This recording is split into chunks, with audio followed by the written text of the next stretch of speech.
Welcome back to another episode in depression in the area of sleep, nutrition, and movement, basic care routines. This video is all about gentle ways to reconnect with your body, and the theme is small, compassionate movements that support your energy. And I think the big thing here, again, is small, right? We're always creating micro changes. But the other thing is that it supports your energy.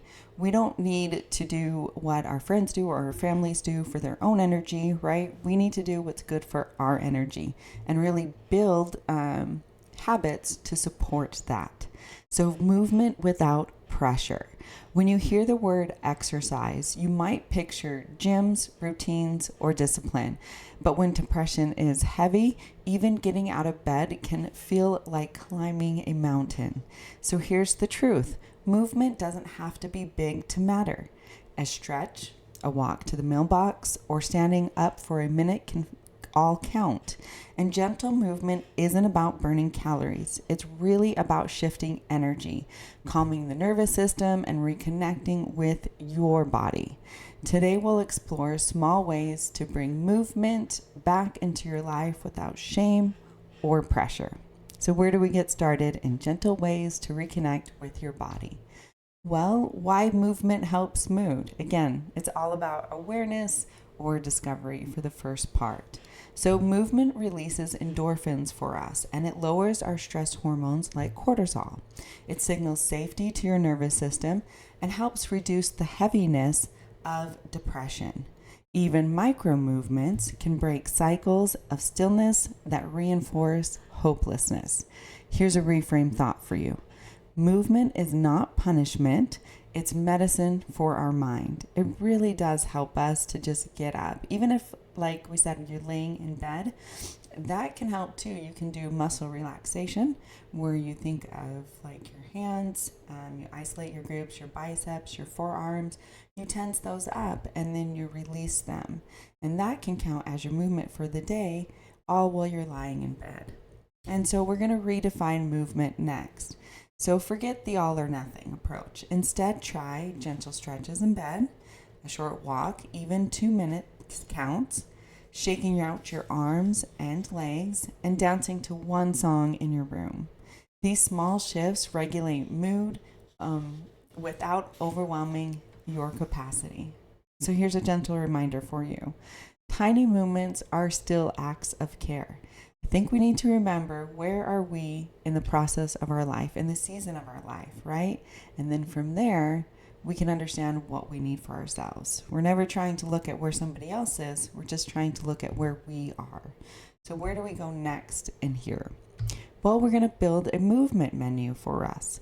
Create a list of simple options for low energy days. Stand and stretch for 30 seconds, walk to the end of the driveway, do a breathing exercise while rolling your shoulders. This menu helps you choose based on how much energy you have. No guilt, just choice. So you have a few things to do. So if you're lower energy today, right, maybe just a quick stretch in bed is enough. Maybe just getting up from your chair if you work in an office or at home, and stretching again is all you can do. And then if it's a higher level energy day, maybe you find yourself going to the end of the driveway, or maybe even the end of the street, maybe even sitting out in front of your yard or in the backyard enjoying the sun for the day. So here's an anchor thought for you. Any movement is enough movement today. So let's recap and wrap up. Reclaiming movement. Movement during depression isn't about discipline. It's about kindness. It's a way to remind your body, I am still here. I am still moving forward, even if it's just one step. In the next episode, we'll look at a role of screens and overstimulation, how technology impacts our mood, and how small boundaries can protect our energy. So here we are at the comment section. Comment on anything about this video, about depression in your life, where you're at, maybe about where you were, and that could help other people where they are at, and really any big emotion or anything else that's going on in your life right now that you would like to share. And if you're having a hard time with a comment, here is a question for you. What is one small movement that you can start today? Remember, your body deserves care, not punishment. Let movement be a gift, not a burden to you. So if this resonated with you today, take a breath before you go. Let what you heard settle in. You're not alone on this journey, and you do not have to do it all at once. If you're feeling it, like this video so more people can find it. Subscribe for new content every day, every week. And this is really about tiny steps, real talk, and honest healing. And if you've made it this far, you get to hear about the journals I created. So there's 3 of them out there right now. One's on anxiety, one's on self-discovery, discipline, and love, and the other one's a beach-themed journal. And these are all supposed to be an addition to these videos to help you increase healthy boundaries and maybe become aware of what's not working for us. And then there's a children's book where your own children can learn about their own spark, bravery, and courage. And of course, there are worksheets at the end where they can then go for themselves and understand where their own bravery comes from on the inside and their own spark and their own courage.